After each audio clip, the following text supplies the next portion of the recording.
Jadi ya'lamu ini adalah fi'il mudhari'. Fi'il mudhari' itu hukumnya mu'rab. Kategori di sini adalah dia shahihul akhir. Nah, yang perlu diingat-ingat terkait kedudukan. Fi'il mudhari' kedudukannya tidak akan berubah kecuali.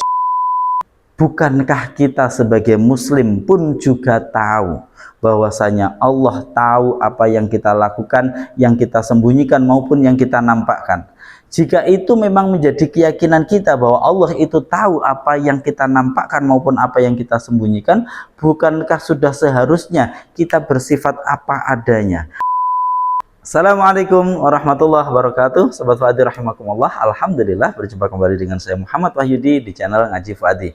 Kita akan melanjutkan kajian kita One Day One Ayah. Kali ini masuk ayat yang lumayan pendek, hanya satu baris, ayat ke-77 surat Al-Baqarah, masih membicarakan tentang orang-orang Yahudi munafik, perilaku mereka terhadap umat Islam. Tapi sebelumnya saya ingatkan kembali Sobat Fuadi yang belum memiliki mushaf Quran Nahwu Al-Fuadi untuk segera memilikinya, untuk kita bisa bertadabbur bersama terhadap ayat-ayat Al-Quran, ayat per ayat, kata per kata, termasuk melalui analisa nahwunya untuk bisa menangkap, memahami makna pesan yang disampaikan oleh Al-Quran. Baik, jangan berlama-lama, mari ngaji Fuadi.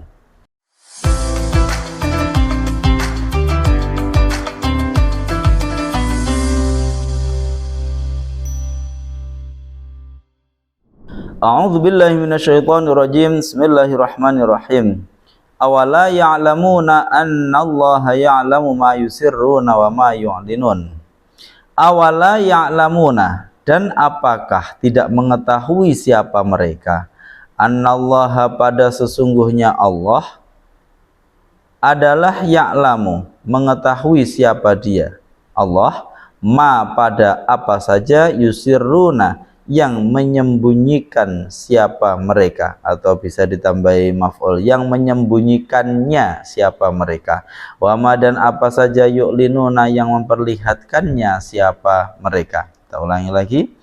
Awala ya'lamuna, dan apakah tidak mengetahui siapa mereka, annallaha, pada sungguh Allah, ini harusnya lebih biar konsisten, sungguh saja. Annallaha, pada sungguh Allah adalah ya'lamu, mengetahui siapa dia Allah, ma, pada apa saja, yusirruna, yang menyembunyikan siapa mereka, orang-orang Yahudi, wama, dan apa saja, yu'linuna, yang memperlihatkan siapa mereka. Ini halaman awal, angka 1 di sini tidak ada, berarti angka satunya ada di rujuk kata di bawah terjemah. Ya, kita lihat di sini rujuk kata. Nah, ini nomor 1, orang-orang Yahudi dan munafik, ya, yang dibicarakan di ayat sebelumnya. Baik, kita akan kupas ayat ini kata demi kata. Ayatnya cukup singkat, semoga bisa kita tangkap maknanya. Baik, langsung saja kita lanjut ke papan tulis. Kita ingat sedikit sebelum masuk ke ayatnya bahwa kemarin dikisahkan orang-orang munafik ini menyatakan, orang-orang Yahudi yang munafik ini ketika bertemu dengan orang-orang beriman, mereka mengatakan kami sebenarnya sudah beriman kok. Tapi ketika mereka kembali bertemu dengan golongan mereka yang Yahudi kekeh Yahudi, ini mereka mengatakan enggak kok, kami sebenarnya tidak beriman. Nah, terus kemudian orang-orang Yahudi mengatakan, awas ya, nanti kalian jangan sampai menyatakan sesuatu yang pernah Allah jelaskan kepada kalian. Nah, yaitu terkait kenabian, terkait dengan Al-Quran, jangan sampai itu kalian nyatakan sehingga kemudian itu justru akan menjadi hujjah, menjadi argumentasi bagi orang-orang yang beriman terhadap kalian di sisi Allah. Nah, kita lanjut sekarang. Ini adalah logika yang sama sekali aneh dari mereka yang kemudian Allah sampaikan di sini. Awala ya'lamuna, dan apakah, kalau urutannya sebenarnya apakahnya dulu, jadi ini adalah huruf istifham, hamzahnya ini adalah huruf istifham, gimana maksudnya, huruf istifham, wawunya ini adalah huruf atofnya, berarti sebenarnya apakah dan itu ya kalau urutan Arabnya, tapi kita nggak bisa ikuti itu karena di Indonesia itu nggak bisa. Awala ya'lamuna, dan apakah, lanya adalah la huruf nafi. La huruf nafi berarti di sini tidak memiliki pengaruh. Jadi perlu kita ingatkan, la adalah nahi, adalah nafi. Kalau la nafi, nah berarti maknanya tidak, itu tidak memiliki pengaruh amal apapun. Tapi kalau la yang nahi jangan, berarti akan mempengaruhi fi'il mudhari karena itu termasuk amil jazim. Ya, di sini la-nya ini adalah huruf nafi, ya. Oke, baik, berarti ini ada 3 kalimat huruf, a, wa, dan la. Awala ya'lamuna, dan apakah tidak mengetahui siapa mereka. Ya'lamuna ini adalah kalimat fi'il, fi'ilnya fi'il mudhari. Hukumnya tentu fi'il mudhari adalah mu'rab, kategorinya adalah af'alul khamsah. Sehingga kedudukannya dia di sini tidak ada pengaruh amil apapun, berarti sepi dari amil nasib maupun jazim, maka i'rabnya rafa. Rafa'nya di sini ditandai dengan tetapnya nun karena af'alul khamsah, nunnya tidak dibuang. Awala ya'lamuna, dan apakah tidak mengetahui siapa mereka, fa'ilnya wawunya ini. Jadi di sini sudah fi'il mudhari plus wawunya ini sebagai fa'il, i'rabnya rafa hanya dalam mahal. Sudah selesai. Alima ya'lamu, kemarin ada yang menanyakan di kolom komentar terkait dengan wazan fa'ila yaf'alu. Nah ini contohnya, alima ya'lamu. Wazan fa'ila yaf'alu kemarin ditanyakan apakah ada ciri-ciri khusus, apakah ada syarat-syarat khusus untuk mengikuti bab fa'ila yaf'alu. Saya memilih untuk tidak banyak berteori terkait dengan sulasi mujarrad. Jadi nanti fi'il ini dibagi menjadi 2, ada yang sulasi mujarrad, ada yang sulasi mazid. Untuk yang rubai jarang ya. Yang sulasi yang 3 huruf itu ada 3 huruf asli tok tanpa tambahan, ada yang 3 huruf aslinya kemudian mendapatkan tambahan. Nah, khusus untuk yang sulasi mujarrad yang hurufnya cuma 3 tanpa adanya tambahan apapun, saya lebih memilih ya sudah mengatakan bahwasanya hukumnya itu samai saja, hukumnya itu simai atau samai, sesuai dengan yang kita dengar dari orang Arab, atau bahasa Inggrisnya biasanya disebut irregular. Jadi tidak kiasi, tidak bisa kita kiaskan, tidak bisa kita analogkan, benar-benar random ya, benar-benar random. Itu mungkin yang saya pilih, meskipun ada beberapa teori, misalkan untuk fa'ila yaf'alu ada teori, tapi ini juga tidak tetap, ini hanya kebanyakan. Untuk yang mengikuti wazan fa'ila yaf'alu adalah ain fi'il atau lam fi'ilnya itu berupa huruf halqi. Kalau yang mengikuti bab fa'ala yaf'alu itu fa fi'il, ain fi'il atau lam fi'ilnya berupa huruf halqi. Nah, ada yang menyatakan fa'ila yaf'alu ini untuk ain fi'il atau lam fi'ilnya kebanyakan berupa huruf halqi. Tapi lagi-lagi itu bukanlah sesuatu syarat atau suatu kepastian, tidak, itu hanya kebanyakan saja.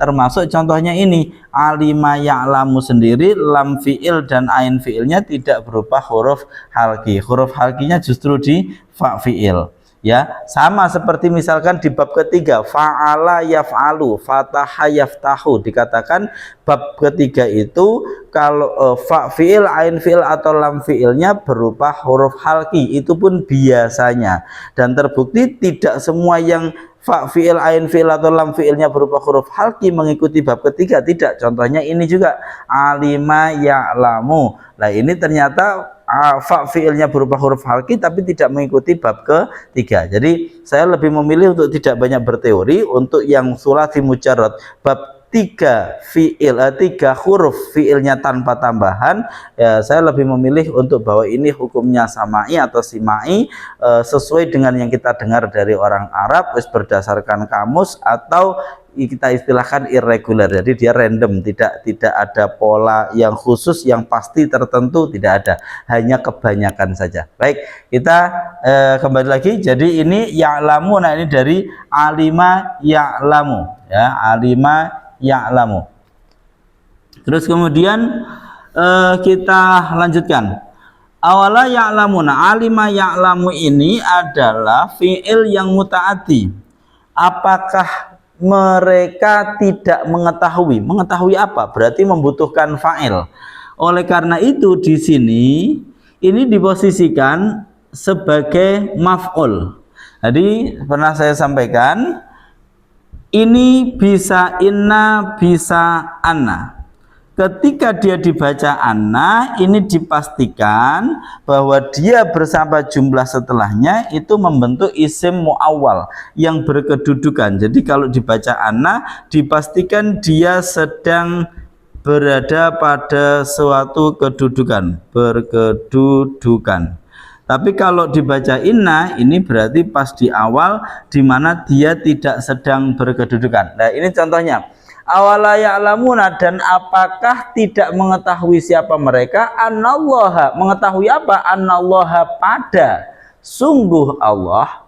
Jadi ini adalah menjadi maf'ul, ya, menjadi maf'ul atas lafadz ya'lamuna. Yang menjadi maf'ul sebenarnya bukan jumlah, karena tidak ada maf'ul berupa jumlah. Yang menjadi maf'ul adalah isim muawwalnya, karena anna ini memiliki kemampuan termasuk adalah huruf masdar. Ya, baik, kita lanjut saja daripada nanti terlalu lebar pembahasannya. Jadi di sini intinya ini nanti isim muawwal yang tercetak dari jumlah ini itu berkedudukan sebagai maf'ul, ya. Jadi ya'lamu di sini maf'ulnya mana? Maf'ulnya ini.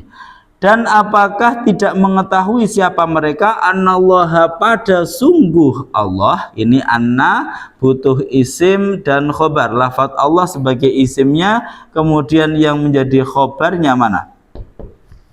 Anallaha, sungguh Allah adalah ya'lamu. Lah ini yang kemarin juga ada yang menanyakan. Ini dihati-hati.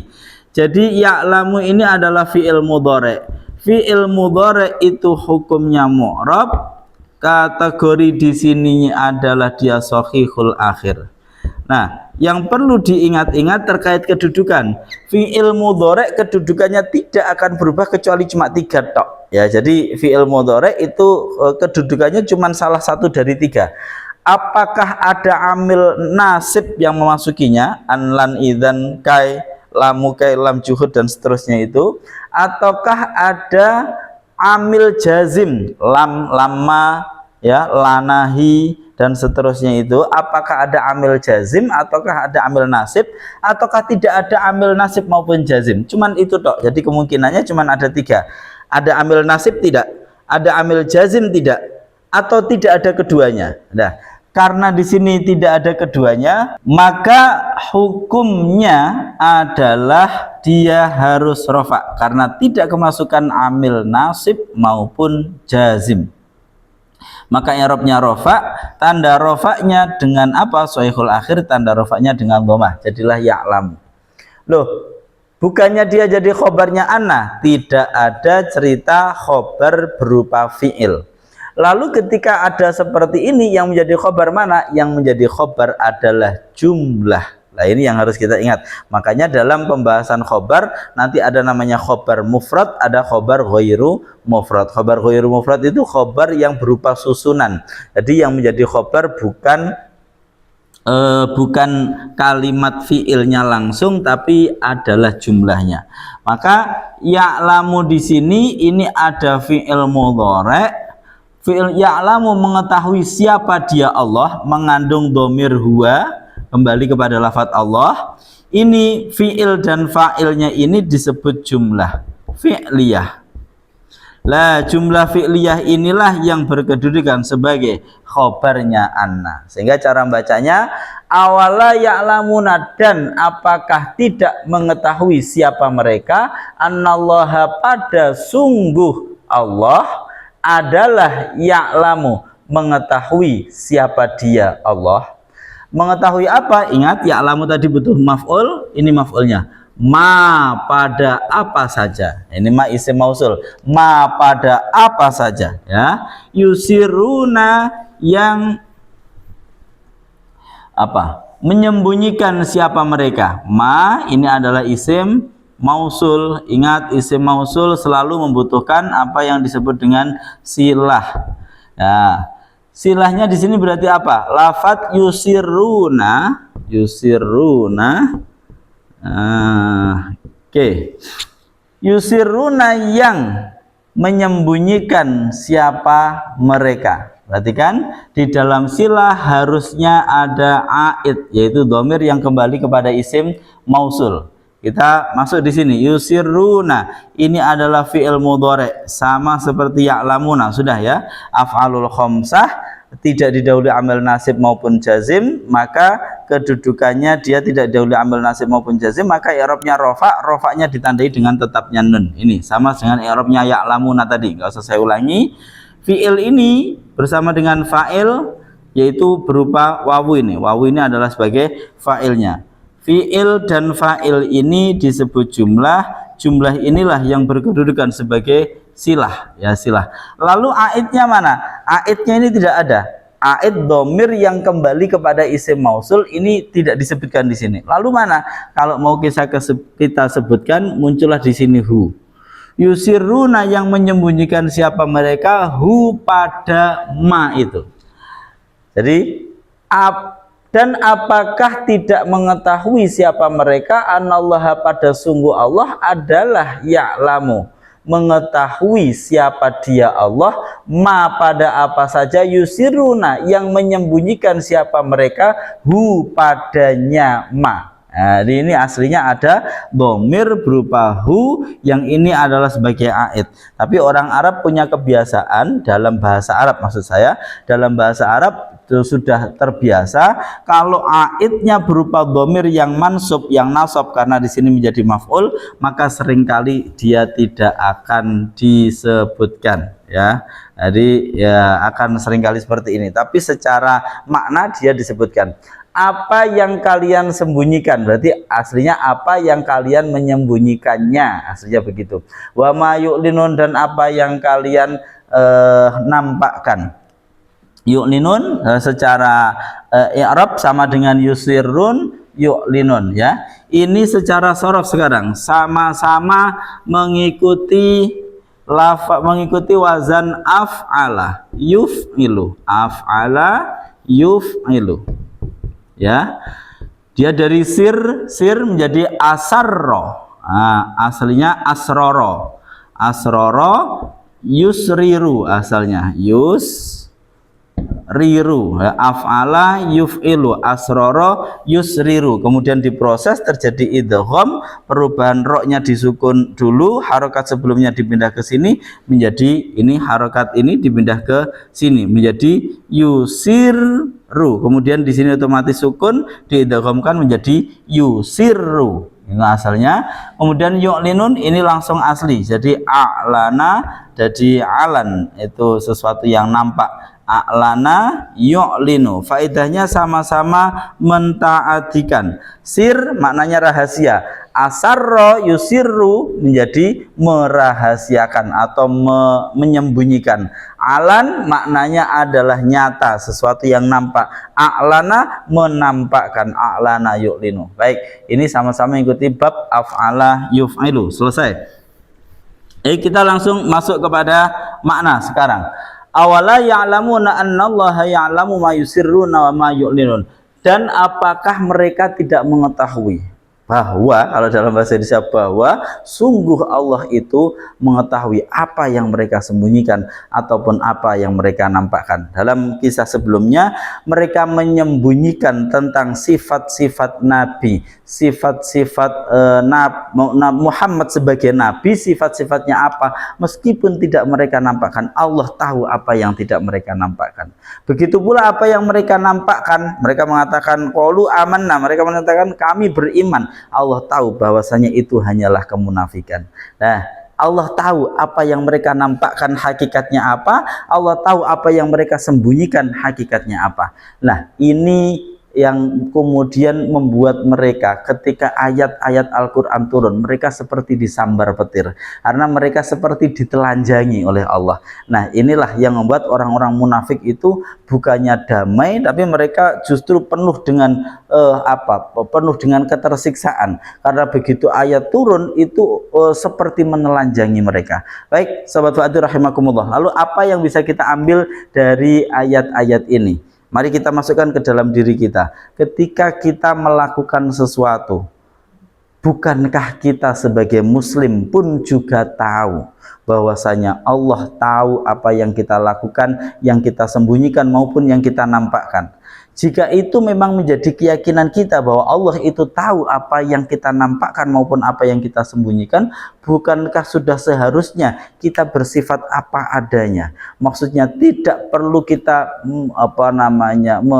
menskenariokan sesuatu keburukan, tidak perlu kita membuat kedustaan, harusnya kita ini hidup apa adanya, karena berarti sama saja kita menampakkan ya Allah tahu, kita rahasiakan ya Allah tahu. Maka oleh karena itu seharusnya kita menjadi orang yang bisa bertanggung jawab. Kalaupun toh kita nampakkan, yang kita nampakkan memang sesuatu yang berasal dari dalam hati. Kalaupun toh kita sembunyikan, kita menyembunyikan sesuatu yang memang tidak layak untuk dinampakkan. Misalkan aib orang lain, kita harus sembunyikan. Kalau memang itu tidak ada hubungan dengan sesuatu kemaslahatan orang, kita sembunyikan. Dan sebaliknya, ketika sesuatu itu kita nampakkan, harusnya itu benar-benar dari ketulusan hati, bukan hanya sekedar pencitraan. Misalkan kita melakukan sesuatu sekedar pencitraan, Allah tahu sebenarnya niat kita apa. Atau sebaliknya, ketika kita menyembunyikan hal-hal yang buruk untuk kemudian agar terlihat kita baik, Allah pun tahu apa yang kita sembunyikan. Maka keimanan kita bahwa Allah mengetahui apa sebenar-benarnya yang kita lakukan harusnya cukup untuk membuat kita bertanggung jawab terhadap apapun yang kita lakukan, karena pada dasarnya Allah selalu melihat itu, mengawasi, dan akan membalasnya. Terima kasih. Saya Muhammad Wahyudi. Assalamualaikum warahmatullahi wabarakatuh.